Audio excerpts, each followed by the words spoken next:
analysis of what this campaign is really attempting to do and what its likely consequences are. I would be interested in your views of this because you have seen parts of it that I have not. But what I have seen is a defense of a conventional binary hierarchical model of gender and the family. I mean, they don't use the term gender, of course. But what they think is a traditional model of the family. In fact, if you know anything about the history of families, you know that there is not one traditional model of the family. There are at least 20 different ones in different social circumstances.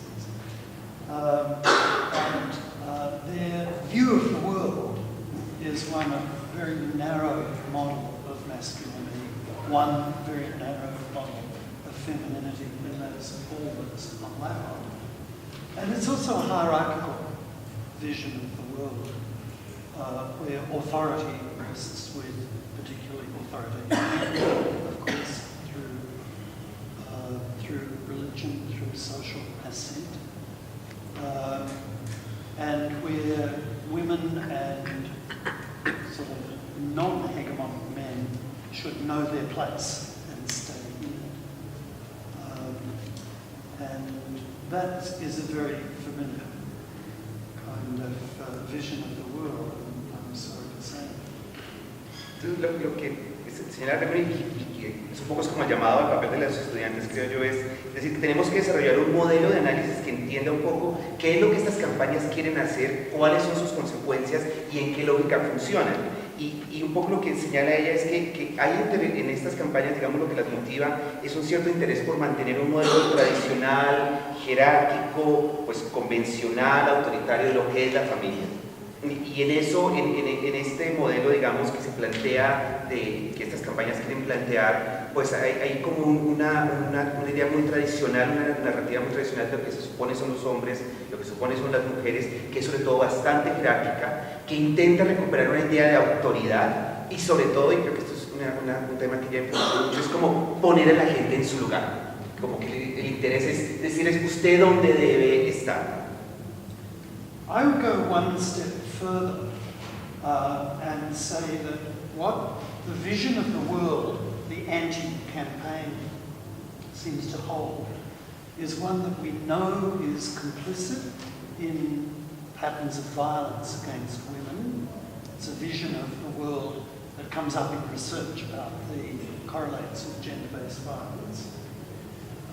It's complicit in the maintaining of divisions of labour and income between men and women, and if it is allowed to succeed and influence the schools, it will produce bad education for children. It will actually undermine important steps that have been taken in the social education of children, because children need to know about the world of gender and sexuality. They need to know the facts about social relations of gender.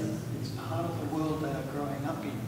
They do have educational needs in this area, and if we close the whole thing down, as the anti-campaign wishes, then we are actually doing real harm to the children.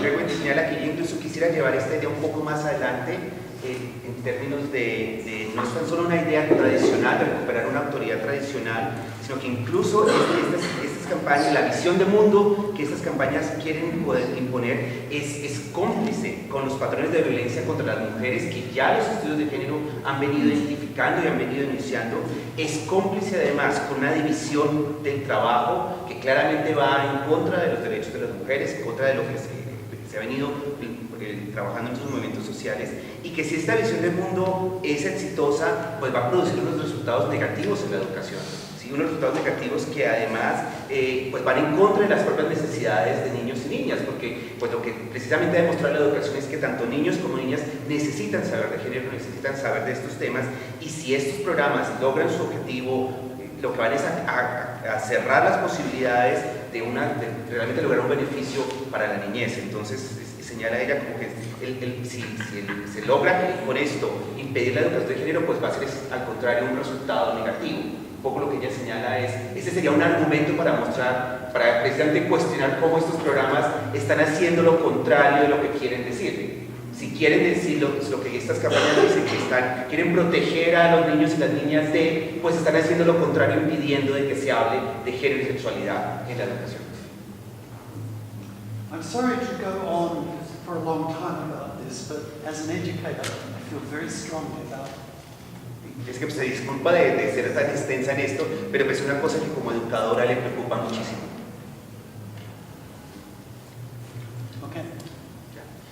Digamos, esa es la tercera pregunta que teníamos. ¿Les parece si vamos a la cuarta? Para completar un poco lo de ayer y dar espacio a los temas de hoy. Entonces creo que había otra pregunta de ayer que estaba, perdón, se me pasó aquí. La pregunta... Era de Rosa, de Rosa. It was a question that was left yesterday. It was a question that was answered yesterday. Not yet. This is. Yeah, it's another question from yesterday.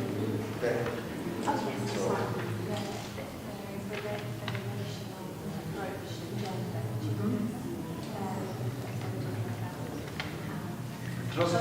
Sí, si quiere va buenos días. Yo soy Rosa María Quesero, soy estudiante de la Maestría de Estudios Políticos de la Universidad Nacional y también estoy en el curso de masculinidades con la profesora Mara.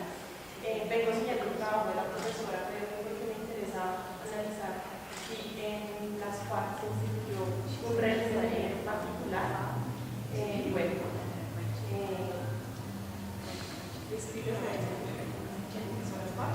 Las FARC. Ya, tenemos la traducción, entonces si quieres sigue. Le cuento un poco para que se contextualicen. Las FARC es un grupo armado que recientemente firmó un acuerdo de paz con el gobierno y estamos en una fase de la implementación de ese acuerdo. La pregunta, la contextualizo un poco. Algunas de las críticas al uso del concepto de masculinidades hegemónicas en la investigación han apuntado a cuestionar la esencialización de una visión dicotómica de las experiencias de hombres y mujeres.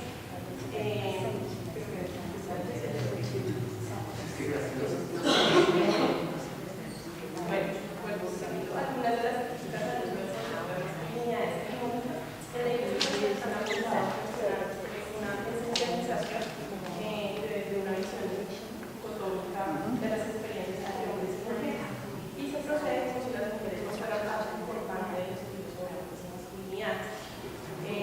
De acuerdo con ellos, entonces, una pregunta, y es cómo la profesora Redden en sus estudios ha utilizado un enfoque relacional de género y cómo ha incluido las prácticas de las mujeres en la construcción de género entre hombres.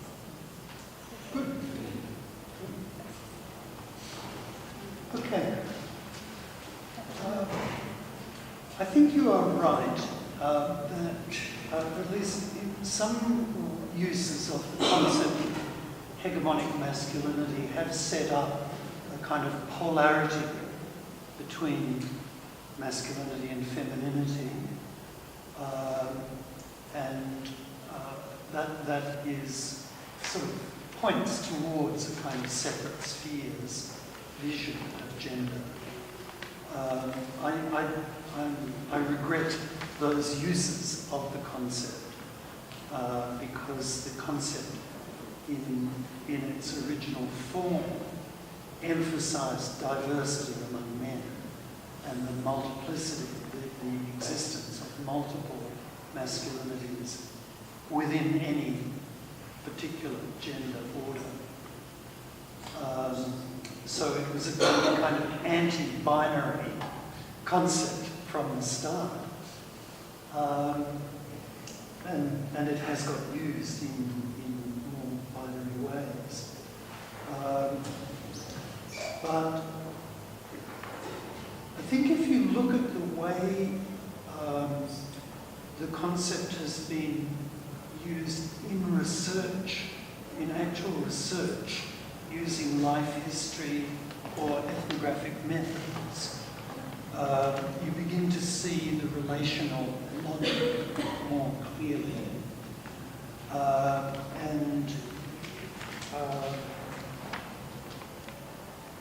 The definition of a hegemonic masculinity ultimately cannot be done without, at the same time, characterizing the gender order, the pattern of relationships among men, between men and women, among women, that constitute the gender order at a given time, within which hegemony is being asserted or is operating. Does that make sense? Lo que quiero ver es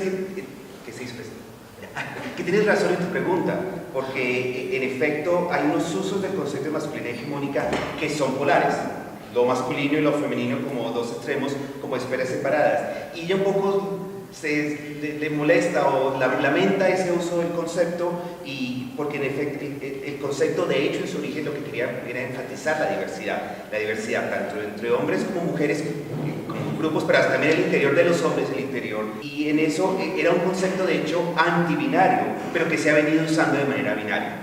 ¿Sí? Entonces, pero lo que ella señala es que sí, y ese es el problema, como la forma en que el concepto se ha, digamos, generalizado o de cierta forma como vulgarizado. Pero lo que ella señala es que si miramos los estudios concretos en donde se ha aplicado el concepto, ahí sí vamos a ver una diferencia en la forma como el concepto se ha aplicado. Por ejemplo, en los estudios que son de tipo etnográfico o en estudios que hacen historias de vida, que sí muestran cómo estamos hablando de un asunto relacional. Entonces, un poco el llamado que ella hace es miremos los casos, la investigación concreta como ha venido usando, sobre todo porque la forma en que se definía el concepto de masculinidad hegemónica claramente señalaba que no se puede separar el tema de masculinidad hegemónica del ordenamiento de género más global, y en ese ordenamiento de género global las relaciones son fundamentales. Lo que pasa es que tenemos que entender de qué tipo de relaciones estamos hablando ahí y cómo esas relaciones están constantemente en un proceso de constante elaboración creando el ordenamiento del género. So that leads then to the issue of the role of women in the construction of masculinities in the lives of men. And I think that's a really important issue, which is very much under-researched. A great deal of the empirical research about masculinities studies only men. So most of my life history research has been conducted by interviewing on masculinity, has been conducted by interviewing men, and not at the same time interviewing the women in their lives. Interestingly, the original research from which the concept of hegemonic masculinity came did interview women as well as men. It was research in schools where we were interviewing kids of about 14 years old, and their teachers, and their parents, their mothers and their fathers. So we were getting a picture of the construction of masculinities and of femininities, because we've also interviewed girls, in a context of a whole pattern of gender relations. But that is very rarely done in actual research. It's a very slow, time-consuming and expensive way to do research. So it's not often done. And most of the research on masculinity only interviews men or gives questionnaires to men and counts up their answers and draws its conclusions. So the actual relational process of constructing gender in gender interactions is actually lost from a lot of the research. And that is a little paradoxical because we know from psychoanalysis of the importance of both parents in the gender configuration of the child. And there's all sorts of everyday folklore about the importance of mothers in the bringing up of boys and shaping the masculinity of the boys. Even before we get to the question of adult relationships between, when the boy grows up, the relationships that he then has with women in his life, sexual partners, friends, neighbours, workmates, and so on and so forth. All of that must be important in the formation of patterns of gender. There's no question about that. But it is very much under research. Entonces, continúa realmente diciendo que un poco es una situación contradictoria porque en efecto el rol de las mujeres en la construcción de los hombres y la masculinidad es muy importante, pero es muy poco estudiado, ha sido muy poco estudiado y es casi que contradictorio porque muchos de los estudios que se han hecho sobre masculinidades en principio básicamente trabajan, entrevistan, miran la perspectiva de los hombres. No es mucho lo que se ha hecho preguntándose por las masculinidades desde la perspectiva de las mujeres o haciendo una mirada más amplia. Y señala ella que es un poco pues, contradictorio porque de hecho la conceptualización original de masculinidad hegemónica se hizo en un contexto de unas investigaciones más amplias y más relacionales.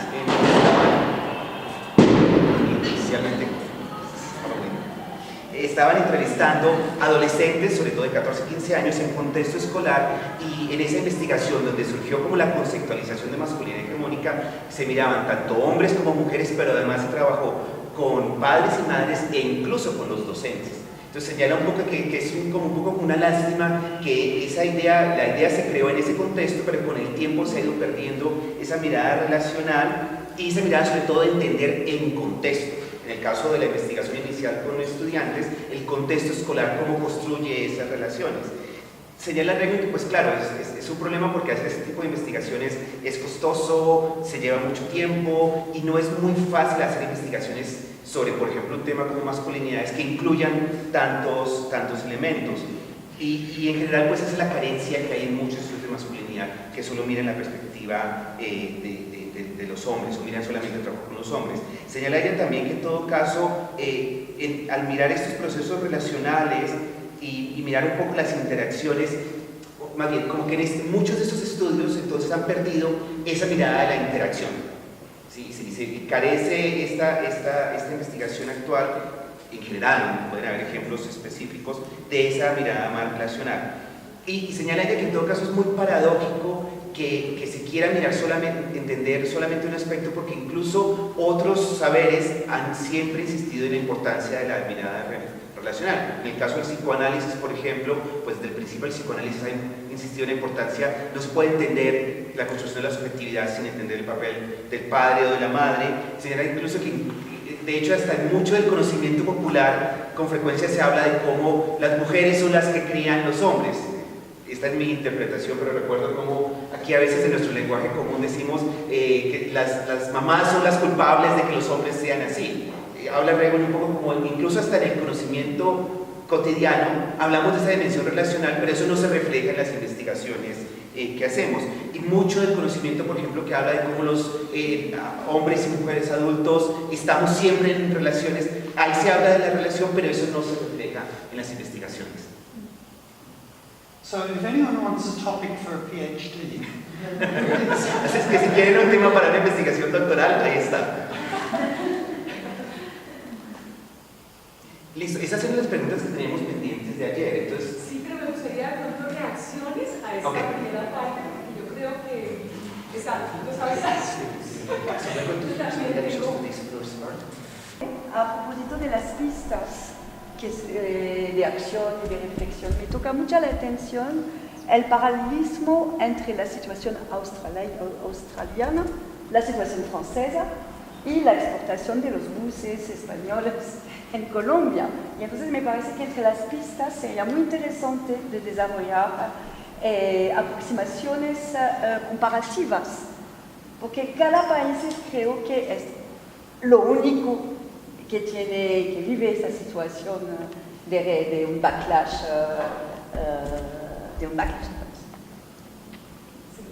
Es solamente un comentario, ¿no? Digamos, ¿qué quieres? El neoliberalismo dejó de ser multicultural y cada vez gana más fuerza en el momento actual el fundamentalismo apuntalando el modelo neoliberal. Quería saber si Reuen nos puede ayudar a pensar esto. Va enfocada al tema de diversidad sexual, entendiendo la diversidad sexual como las luchas de las personas lesbianas, gays, bisexuales y transgeneristas, como pues, lo hemos entendido desde la política pública LGBT en Bogotá. Y mi pregunta es, ¿de qué manera el concepto de masculinidades hegemónicas puede ser una herramienta para la lucha y la reivindicación de derechos de las personas que se leen dentro de esa diversidad sexual y de género? In terms of political action, it's possible to think about sort of counter masculinity. I mean, as a kind of resistance or counter power. Es posible pensar una suerte de contramasculinidad en el sentido de una resistencia o contrapoder a las masculinidades. A las masculinidades hegemónicas. Creating or allowing a diversity of gender identities and also the backlash against that diversity. I have a bit of trouble making direct links between the two patterns. It strikes me that to the extent we can talk in terms of this, just of identity, the identities that have been lumped together in LGBT or LGBTIQQQ, etc., pretty well all, I think, pre-existed the advent of neoliberalism as a political and economic order. If neoliberalism has had a causal influence here, it can be not in producing such identities or groups or practices, because that LGBT concept is a very heterogeneous concept anyway.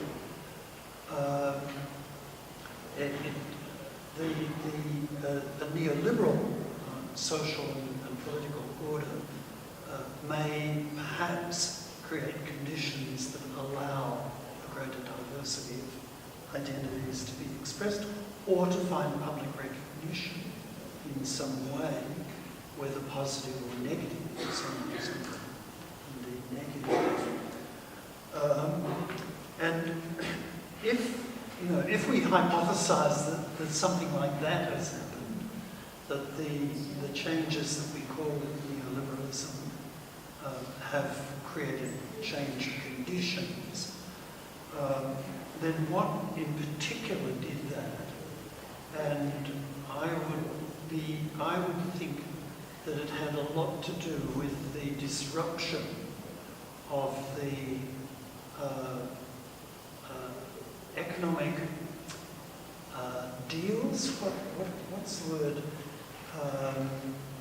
Not exactly deals, but social and economic agreements which are formed in a particular period of history and create a certain way of doing politics, a certain framework for public policy at a given time. A settlement, I think, is the word in English that I want. The advent of neoliberal policies very much disrupted social and economic settlements that previously existed. So in the global north, it very much disrupted the settlements represented by the welfare state. And in significant parts of the global south, it disrupted the settlements around autonomous national development programs. So if neoliberalism plays this role in relation to gender and sexual identity, that seems to me a plausible way that it might have done so by disrupting a whole pattern of settlements in terms of class relations, gender relations, and so forth. Have I gone too far? No, Is Entonces, lo que quisiera para responderla una por una, y un poco lo que ella señala es que en esta pregunta sobre la relación entre el neoliberalismo, el capitalismo y cómo crea diversidades, pero también la idea de que hay a su vez una reacción contra esas diversidades, ella dice que le inquieta un poco hacer conexiones directas y explicaciones directas entre una y otra, porque, por ejemplo, las identidades que ahora tenemos en el paquete LGBT, pues ya existían antes de lo neoliberal, y no se puede asumir que fueron creadas por el orden neoliberal. Obviamente existían de ciertas formas, pero pues no podemos solamente decir que esa diversidad existe como resultado de... Y obviamente pues el neoliberalismo tiene una influencia, tiene un lugar, pero tenemos que saber exactamente cuál es esa influencia. Y por ejemplo señala ella que lo que podríamos ver más bien es cómo el neoliberalismo ha creado, por ejemplo, unas condiciones para que estas identidades, por ejemplo a través de lo LGBT, tengan más reconocimiento, tengan más visibilidad, tengan cosas que antes no existían. Entonces no es para negar su papel, pero es para cuestionar la idea de que son tan solo el resultado de ese proceso. Y un poco lo que ella plantea, que sería como la hipótesis tal vez a considerar, es que lo que habría que entender es el efecto del neoliberalismo en la disrupción, en la interrupción de ordenamientos mucho más amplios, no solo en este caso temas de identidad, sino en ordenamientos sociales más generales, ordenamientos socioeconómicos que obviamente tienen una dimensión de género y sexualidad. Entonces, el llamado que ella dice es, miremos un poco cuál es el efecto en estos ordenamientos más amplios. Y qué significan en cada contexto particular. Y él señala, por ejemplo, que en general la discusión es cómo el neoliberalismo ha interrumpido ordenamientos que de cierta forma ya existían. Por ejemplo, en el caso de los países del norte, el neoliberalismo interrumpió el sistema del estado de bienestar y lo cambió hacia otra cosa. En el caso del sur, el efecto del neoliberalismo ha sido atacar proyectos de desarrollo autónomo que ya venían. Entonces un poco en ese escenario mucho más amplio donde podríamos entender cuáles son los efectos que tienen en los temas de género y sexualidad, pero no hace una relación directa o mecánica a que estas diversidades son creadas tan solo por ese sistema. Con respecto a la primera pregunta. And the cultural form that disruption of settlements takes is an exaggerated individualism, which is a kind of keynote of neoliberal rhetoric and culture, and of course is taken over into the gender order as well. Claro, y obviamente cuando miramos los efectos de eso en el ordenamiento cultural, sí hay un elemento común que es esta exacerbación del individualismo, ¿sí? y que empieza como a tomar control en todas estas discusiones. Entonces tal vez por ahí estaría la conexión con esta efervescencia de identidades en la medida en que es el efecto sí del neoliberalismo es esa exacerbación del individual.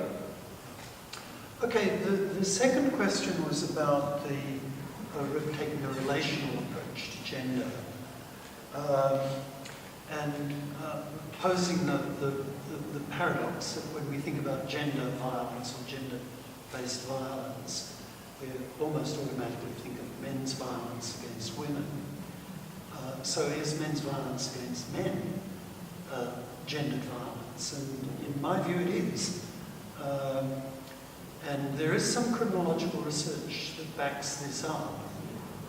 For instance, work by Stephen Thompson, a colleague of mine in Australia, who studied violence between men in public venues like drinking venues where there is public consumption of alcohol. And the violence that emerges in that kind of setting is very typically caused by what he called a masculinity challenge, where the assertion of masculinity by one man or group of men in the presence of their peer group is countered by a counter-assertion of masculinity, for instance, by the police or by the security guards at the venue. It's a very typical scenario for producing violence. And you see there the pattern of violence being used in order to construct or assert a particular kind of masculinity, rather than violence simply emanating from masculinity. So that seems to me clear. We can analyse that, and many people also have analysed war between male armies in terms of the gender dynamics involved. It seems to me that a relational approach to gender makes very good sense in that context too. I think we should be doing some gender analysis. A political moment here.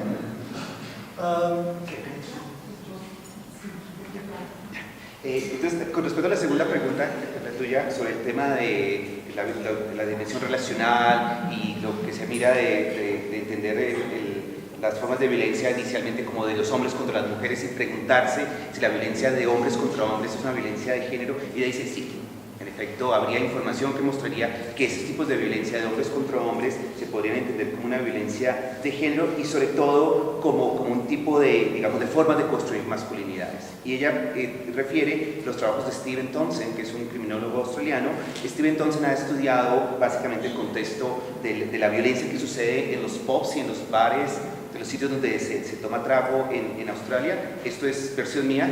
En Australia este tema de los bares, y esto es una cosa muy particular, muy diferente a lo que tenemos aquí, entre otras cosas porque genera unas dinámicas muy particulares de relaciones entre hombres. Y por ejemplo, de los sistemas de seguridad. Los bouncers, los vigilantes en los bares, ejercen un papel muy importante de control, y a su vez la relación entre los vigilantes de los bares y la policía y los hombres que toman trago generan unos patrones de violencia muy particulares que no los tenemos aquí en Colombia, en estos sitios, en los bares o los tomaderos de trago que tenemos acá. Entonces Stephen Townsend ha estudiado esas dinámicas, y un poco lo que él ha encontrado es que lo que se genera es como una masculinidad que está en constante reto. ¿Sí? Y en estos casos no es que la violencia sea una cosa que fluya a través de la masculinidad de una manera natural, sino que más bien es la violencia permite construir o obtener ciertos tipos de masculinidades. No es un resultado natural, sino al contrario, es usar la violencia para construir un tipo particular de masculinidad. Y por ejemplo, otra gente, esto en el caso de los estudios de criminología, esa misma idea de pensar esa dimensión relacional se ha usado, por ejemplo, en estudios de la guerra. Entonces sí hay literatura que en efecto ha explorado la comunidad en planetas. If I can give a quick comment about the other issue you raised, I would really call that hegemonic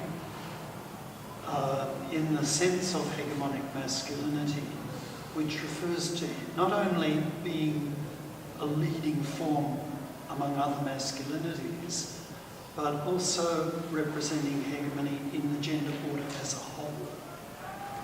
So in a patriarchal gender order, no form of femininity will be hegemonic, because women do not hold gender power collectively.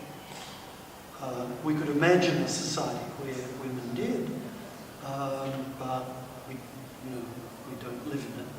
So therefore I use terms like emphasized femininity rather than hegemonic. Con respecto al comentario si existe una feminidad hegemónica, en lo que yo planteé es una pregunta que con frecuencia le hacen, y lo que señala es que sin duda en una situación particular puede haber ciertas formas como de una feminidad normativa o prescriptiva, y que se podría llamar esto hegemónico en el sentido que estas formas de feminidad normativa o prescriptiva son parte del ordenamiento de género amplio, no específicamente de un lugar de las mujeres, porque en principio pues las mujeres no tienen un lugar hegemónico en la sociedad. Entonces se podría pensar que es una feminidad hegemónica porque no hay. Dice ella que un poco pues Podríamos soñar con una sociedad en donde en efecto las mujeres tengan un lugar hegemónico, pero pues hasta el momento eso no está. Y que en esa medida lo que sí podríamos pensar es más bien es cómo en ese ordenamiento de género sí hay unas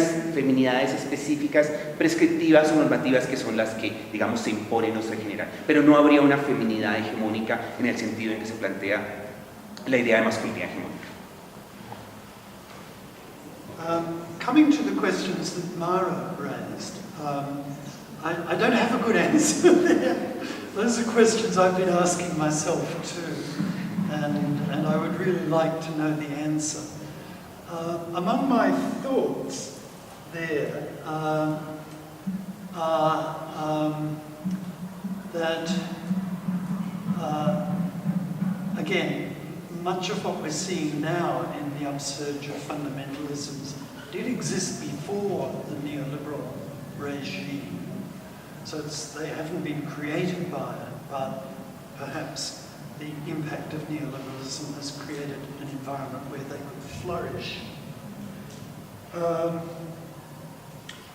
And if we follow that line of thought, then what I was saying before about the corrosive, deconstructive effect of neoliberalism might be important in destroying strategies of national development, for instance, which had created stable gender relations, stable incomes for male, for full-time industrial workers, for instance.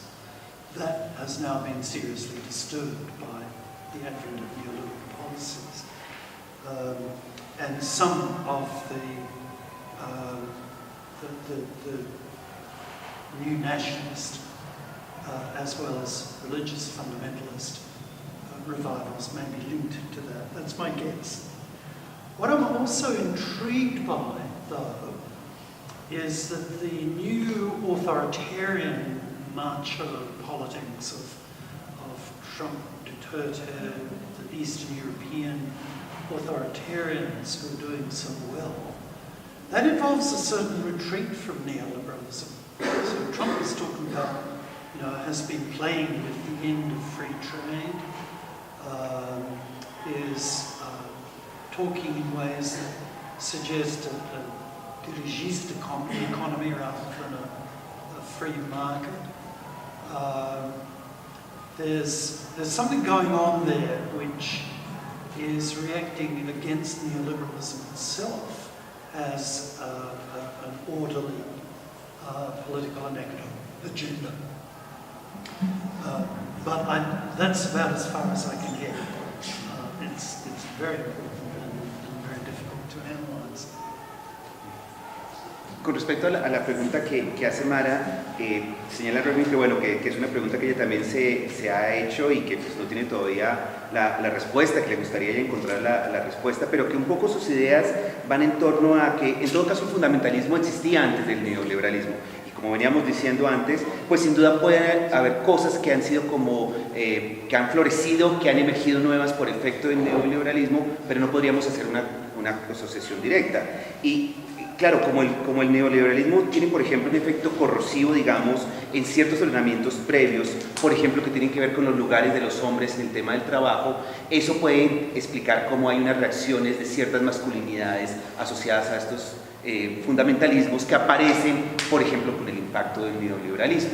Ciertos fenómenos, digamos, de neoconservatismo que aparecen como resultado de esa irrupción que el neoliberalismo hace en ordenamientos que estaban previos.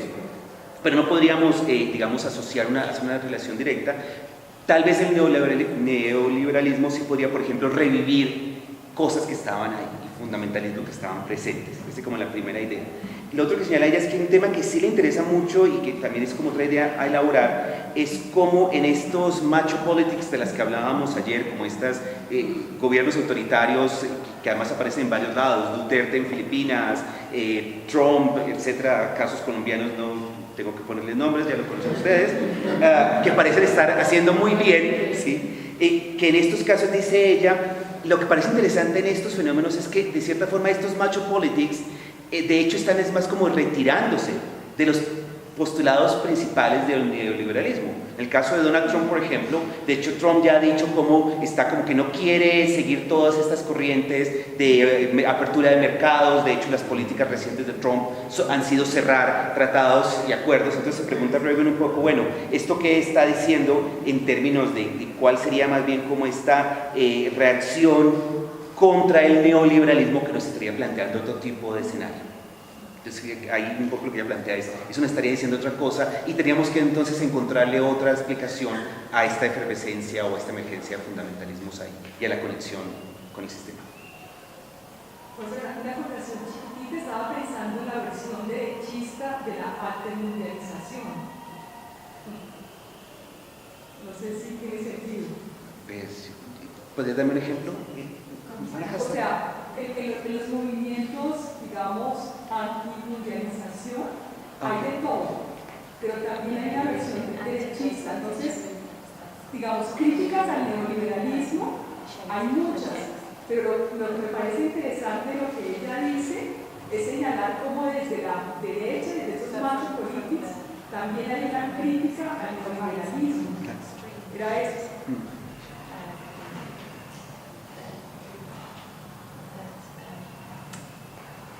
¿Es exactamente la pregunta? Comentario. Es más un comentario.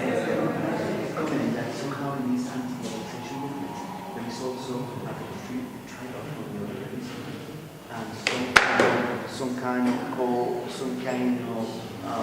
also critique to neoliberalism. Yes, very much so. So there is some disconnect emerging between popular conservatism and neoliberal. There is some disconnect emerging between popular conservatism and neoliberal corporate capitalism and its political agenda. So to some extent the hegemony of the neoliberals has been disturbed. Lo que señala Reagan, y creo que puede ser importante la respuesta, dice es, sin duda, en efecto hay como unas desconexiones en estos argumentos, y señala ella que entre este conservadurismo populista que vemos en algunos de estos movimientos y lo que sería el neoliberalismo corporativo del capital, no hay necesariamente una conexión directa y pareciera que están como operando en sentidos contrarios, y que eso sí nos estaría diciendo como que aparece una cosa diferente que no podríamos asociar poner en un mismo paquete. Si no hay la apertura del poder de los gobiernos con el neoliberalismo. Entonces, todos estos hombres de muy macho son hombres que tienen mucho menos poder en el mundo actual que antes, porque entonces son las instituciones, las grandes empresas que tienen el poder. Entonces, no sé si me preguntáis algo.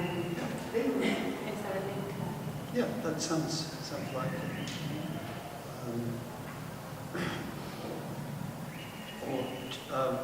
Perhaps in another way, the emergence of the new authoritarian machismo is offering an understandable politics to people, for people to whom the world has become incomprehensible. Because they are being battered around by forces that they do not understand, that they have never had any experience of before. Esto último que dice Reagan creo que es muy importante y podría hacer conexión con lo de antes de la ideología de género, porque dice un poco como que estos nuevos machismos autoritarios creo que hacen comprensible el ordenamiento político para unos sectores sociales que no entendían qué era lo que estaba pasando. Y creo que en eso, y esta es mi versión, creo que conectaría con lo de antes que hablábamos de cómo la ideología de género irónicamente hace comprensible una serie de cosas que otros sectores sociales no entendían que estaba pasando. Y de cierta forma estos, pero específicamente este machismo autoritario político, pues plantea un ordenamiento político que tiene sentido, ¿sí? Y que resulta atractivo entonces para aquellos que no encontraban una lógica en lo que estaba sucediendo. There were two more questions, so I'll try to answer them fairly briefly because my voice is going.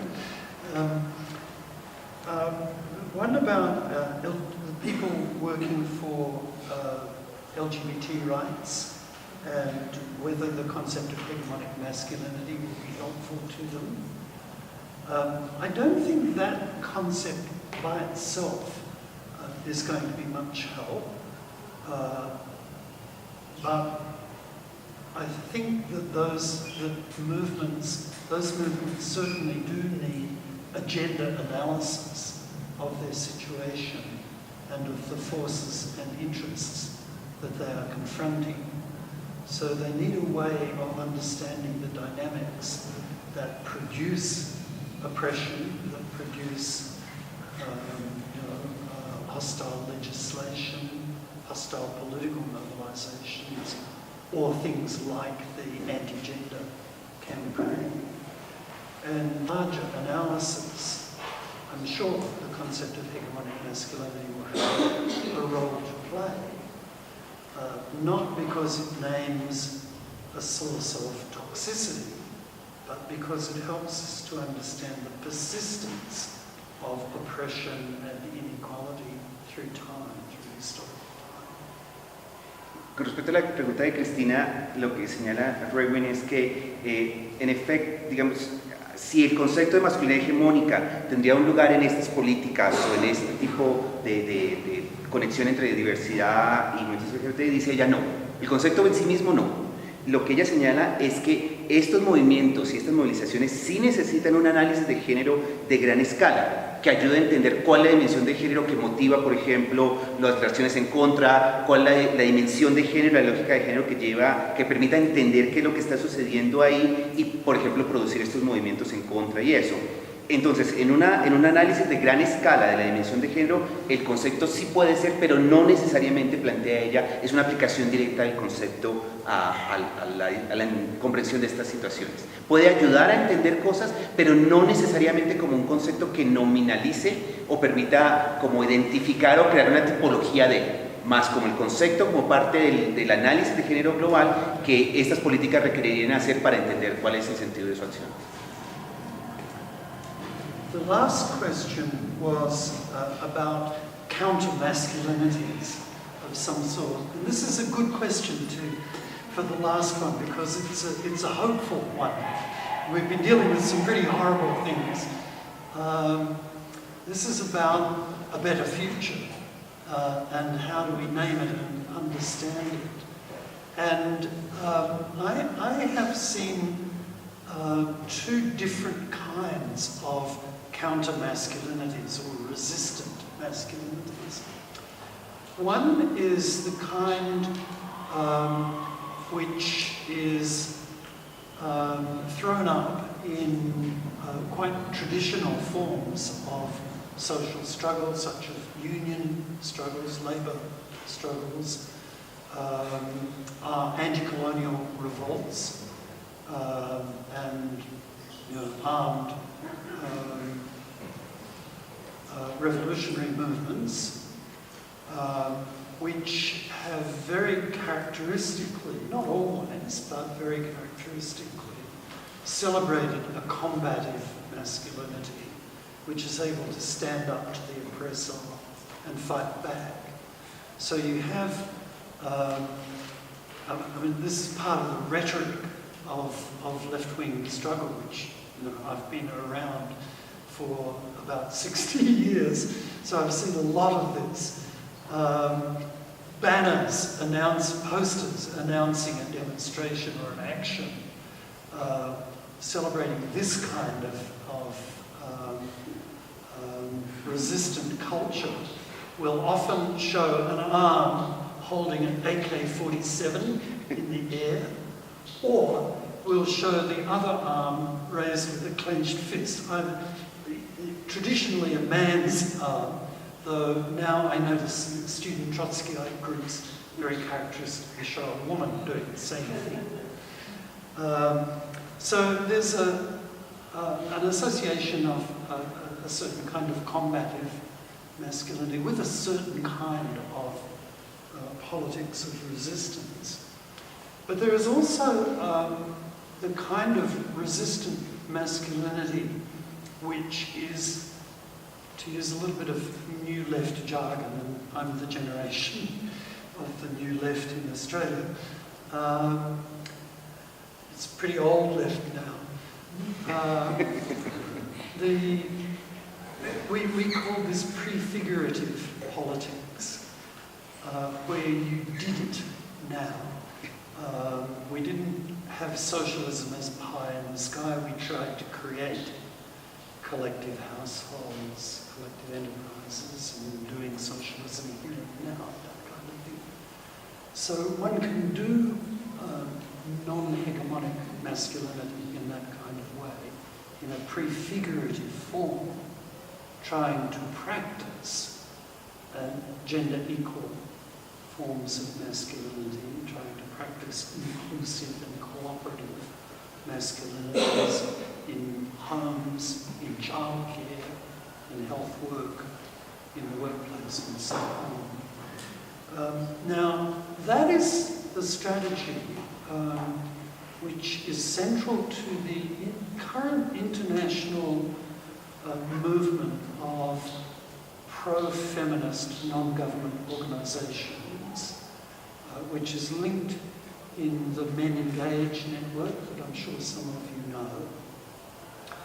So when you look at the programs that those groups are doing in all parts of the world now, it is a kind of prefigurative approach to masculinity, they don't use this jargon, but trying to produce a more peaceful masculinity in everyday life now. And we really need, we don't have a good language for this. We need a language for this kind of process and these kinds of masculinity, because there are going to be more than one kind of masculinity and more than one kind of femininity here. I tend to use terms like positive masculinities, or even better, affirmative masculinities, rather than talking negatively and saying non-hegemonic.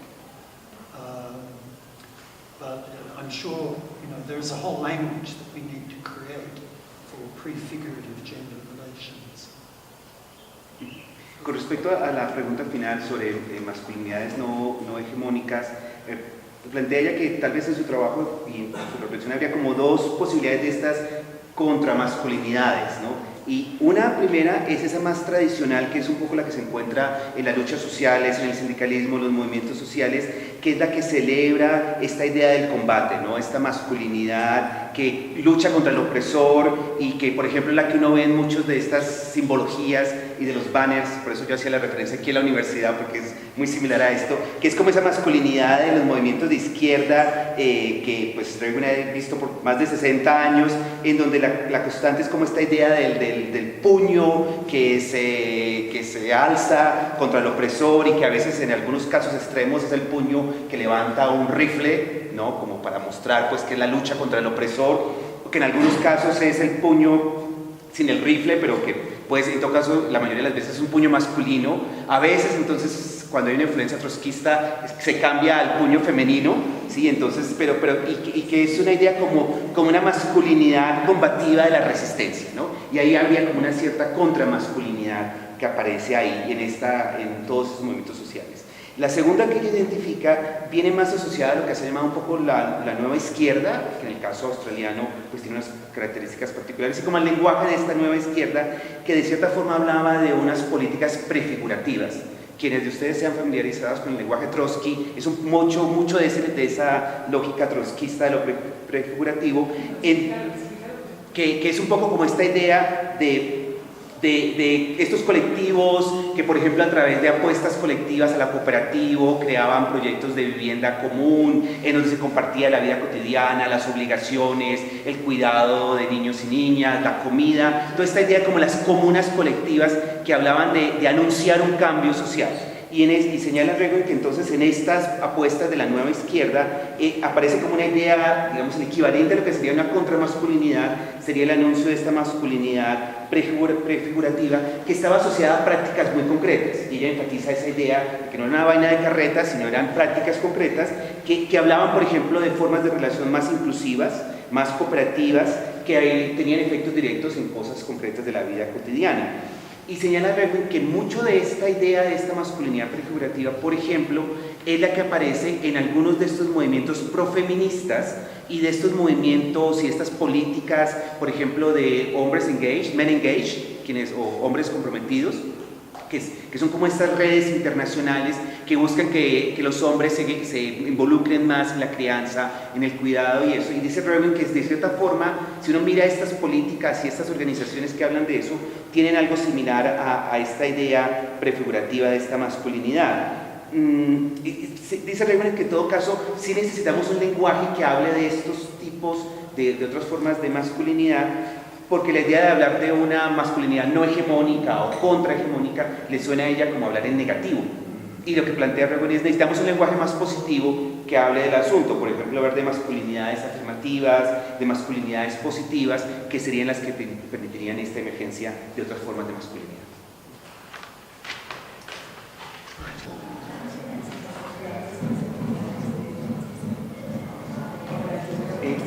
Mara, si te parece, un poco para contarles a quienes no estaban, nos habían enviado unas preguntas iniciales que le transmitimos a Rewen, tanto para hoy como para mañana, que van como en tres inquietudes principales sobre el tema trans. Para quienes sepan, Rewen ha hecho en los últimos años unos desarrollos bastante importantes en términos al papel y las políticas, no solamente del movimiento trans con relación al feminismo, sino un poco el papel y el aporte que tiene la experiencia de vida trans a la sociología. Y con base en esas publicaciones fue que se le preguntó también este otro tema de reflexión de ella, y habían unas preguntas, por ejemplo, en términos del papel del movimiento trans en relación con el feminismo, que era una, otros con respecto al movimiento trans y otros movimientos sociales que estaban ahí en relación, y le preguntaban un poco también sobre el caso australiano. Eran las tres preguntas que nos habían llegado para el día de hoy. Okay, let me say a few general things about the approach I take to issues about transgender, transsexuality, transition, and just to sketch an approach. First, a lot of contemporary talk about trans issues is strongly influenced by, in the background, by post-structuralism, and more in the foreground, a queer theory that's influenced also by deconstructionist philosophy. And the popular version of that has emphasized gender as being fluid, not just multiple, but infinitely variable, and as malleable, as open to transformation. So there is a version of trans theory which is not about specifically, which refuses to confine itself to gender issues or issues of sexuality, but proposes trans and transformation and transition as a general approach to all forms of change. And ambiguity and multiplicity. Now, this is, I'm fascinated by what people have been doing with this approach, but I don't find it a very helpful way of understanding gender in general, or the experiences of transsexual women and men whom I have known, or whose experience I have studied indirect through the research literature. I am much more impressed with the intransigence of gender, the toughness of gender relations and gender patterns, than by their fluidity. And I would go so far as to argue that transsexuality, if we can make a distinction between transsexuality and transgender in terms of the process of transition between positions in the gender order, is what was historically meant by transsexuality. That is a classic illustration of the intransigence, the toughness, the resistance of the gender order. Because the people who are making those transitions find their knowledge of their proper position in the gender order, if you like, so resistant to all social influence that they're prepared to overthrow what everyone else believes about them in terms of their gender position. The second point, is that enough? Entonces, un poco lo que dice Raymond es que va a ser como un poco como un acercamiento inicial, introductorio a estos temas de lo transgénero, transexualidad y la transición en general. Aquí un paréntesis, la forma como usamos estos términos en español no es necesariamente la misma como se usa en inglés, ¿no? Entonces no hay una equivalencia exacta en los términos, eso sería una conversación para después, pero para que lo tengan en cuenta que no hay, cuando hablamos de transgenerismo o transición no estamos hablando exactamente de lo mismo que entendemos en un lado. Pero un poco lo que ella dice, bueno, va a tomar unas pistas iniciales y lo que ella dice es que mucho de lo que escuchamos ahora en estos debates sobre lo transgenerismo y eso, están altamente influenciados por la teoría postestructuralista y en general por una versión de la teoría queer, que es mucha la teoría queer que viene de la deconstrucción, como todo este planteamiento. Y que eso ha generado una versión popular de lo trans, en donde entonces esa es la idea del género fluido, variable, maleable, abierto a cuanta posibilidad de cambio se dé. Y esa mirada entonces ha generado una idea de un cambio permanente y en constante transformación. Ella dice que pues a él le llama la atención, le fascina un poco esta forma de entender el término, pero la encuentra inútil. Y eso es radical, ¿sí? Y lo digo tal cual como ella lo digo. Porque le parece inútil para entender precisamente las experiencias de género de estas personas en el ordenamiento de género más amplio. Y prácticamente su argumento central es casi que lo contrario en términos de decir que las experiencias de trans, en lugar de mostrar esa fluidez, etcétera, lo que muestra es la dificultad que los ordenamientos de género tienen con respecto al cambio. Y que lo que ella ha mirado en su trabajo y lo que le interesa más es, en lugar de enfatizar esa maleabilidad, transformaciones, es enfatizar lo duro, lo áspero, lo complicado que es esos ordenamientos de género para las personas trans y las dificultades que ellas encuentran ante esos ordenamientos de género. En esa medida, un poco lo que ella plantea es que habría que hacer una diferencia entre el proceso de transición como esa constante tensión y lucha contra esos ordenamientos y pues la transexualidad o el transgenerismo como el resultado de ese proceso. Y que más bien en las experiencias de vida de las personas trans lo que ilustran es precisamente las resistencias de esos ordenamientos al cambio. Y las historias de vida de estas personas trans lo que muestran es las dificultades que tienen y que enfrentan con respecto a esos ordenamientos de género. Second thing I want to say is about the concept of the gender binary, because a lot of trans thought, trans theory, has presented itself as rejecting the gender binary, and we now find people offering themselves as representing a non-binary gender position, gender identity. Again, I find this extremely interesting and a little bit baffling because I think a lot of this discussion mythologizes the idea of a gender binary. The gender has never been binary. Gender relations, gender orders, in reality, have never been simply binary.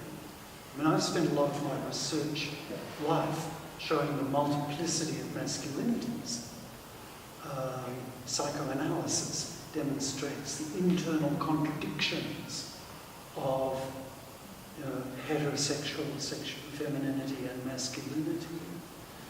The concept of hegemonic masculinity, as I reminded earlier, is a non-binary concept. It's about relations within the masculine. So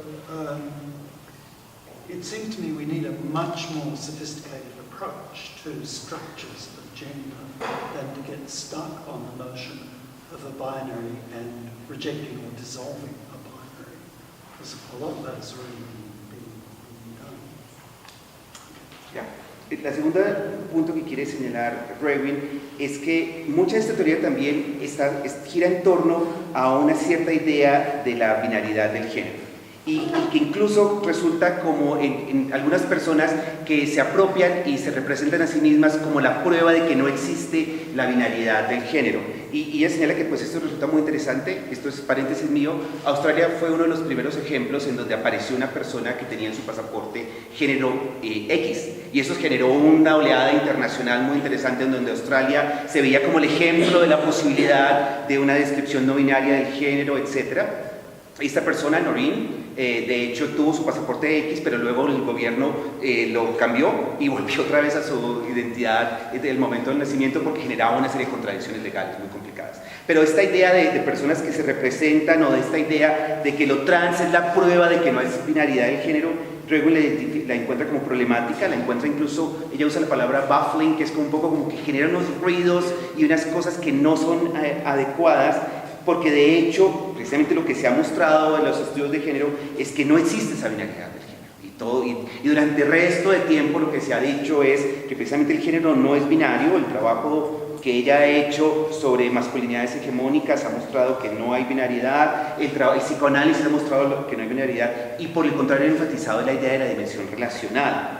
Entonces encuentra ella un problema en esta idea de suponer que lo trans es una crítica a lo binario, porque esa idea de lo trans como crítica a lo binario asume que lo binario existía, ¿sí? Y como que crea el fantasma que quiere acabar, cuando de hecho pues, mucho del trabajo que se había hecho antes era para mostrar que ese fantasma no existía. Y señala ella que entonces ahí es donde requerimos un acercamiento mucho más sofisticado al tema. So I guess I'm therefore opposed to the idea that there is a stark opposition or difference between trans experience and cis experience. I think that there's a great deal of common that is in common to both. Y en ese sentido, pues la consecuencia de esto es, digamos, como ella se opone y la dificultad que encuentra a esta retórica que se ha generado ahora de que entonces lo opuesto de lo trans es lo cis. No sé qué tan cómo sea ahora esto hablar de lo cisgenerista, pero ahora en muchos lenguajes y todo entonces se ha generado esta otra binariedad, que es decir, nosotros somos los trans, ustedes son los cis. Y señala ella que pues eso realmente pareciera que no es la forma más adecuada, porque otra vez reproduce una binariedad que es la que se ha venido cuestionando durante años. And finally, I wanted to say that I would like to see and intend to work towards some kind of change of focus in what has come to be understood as trans politics, centered on issues of identity and rights to express identity. I want to shift some attention, some focus to the downstream from events of transition or deconstruction. Given that those are moments of a person's life, possibly defining moments, but there is then the life that follows. And if what's radical and progressive in trans politics is to have a social impact, it will be through the downstream in people's lives. So to me, some of the most interesting research on trans issues recently has been about the economic consequences of transition. What happens to trans men in the workplace? What happens to trans women? Who loses, who gains from this? What kind of readjustments occur in workplaces? What new kinds of exclusions might appear? Those kinds of things is very, very interesting research. And that is where I want more of a focus in discussion about trans politics.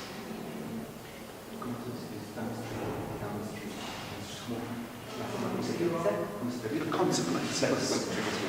Dice Robin que entonces en eso lo que ella le gustaría plantear es más bien como un cambio, lo que ella propone es un cambio en el foco en esto que se han llamado las políticas trans, de su énfasis en identidades, en reclamar el derecho a la expresión de la identidad y esto más bien a entender cómo es que esto se lleva a la realidad, cómo es que se hace real, cuáles son las consecuencias que estos procesos tienen y cómo esto se concreta en experiencias de vida reales. Y un ejemplo que ella plantea es lo que sucede en términos de las consecuencias económicas de los procesos de transición. En el caso, por ejemplo, de los hombres trans o de las mujeres trans, se pregunta a ella, por ejemplo, cuáles son los efectos que esto tiene en términos del trabajo, de los lugares de trabajo, las posibilidades laborales, quién gana y quién pierde en esos procesos y cuáles son los efectos que eso tiene. Entonces, un poco el planteamiento de ella es, en lugar de mirar estos temas tan solo como asuntos de identidad, es mirar cómo esto se aterriza en la realidad, en las experiencias de vida concretas. Y es el llamado que hace a la necesidad de más investigación en esa dimensión. So, rather than a focus on rights, on human rights as the key concept in trans politics, I would like to see the central place for concepts of social justice, because the reality of many trans people's lives is poverty, difficulties, trouble with housing, getting housing, exclusion from institutions. These are social justice issues. They're very familiar in feminism. They're very familiar to the labour movement. And I would therefore like to see, in thinking about progressive alliances that concern trans issues, I would like to see building of alliances with women's movements and labour movements as a strategic direction. Now, those views are not currently mainstream in certainly North American trans politics, but they do have resonances.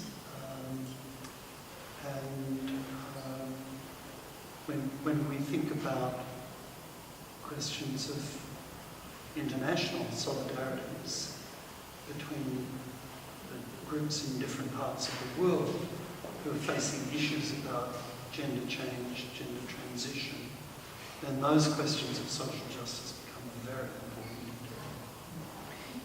Lo que dice ella entonces un poco es que le gustaría ver un cambio en el foco en estas políticas trans de ese énfasis en derechos y en cierta versión de derechos humanos, y más bien un cambio de eso hacia un foco en términos de justicia social. Lo que ella encuentra es que la realidad en las experiencias de vida trans tiene que ver más con temas de pobreza, vivienda, exclusión, etc.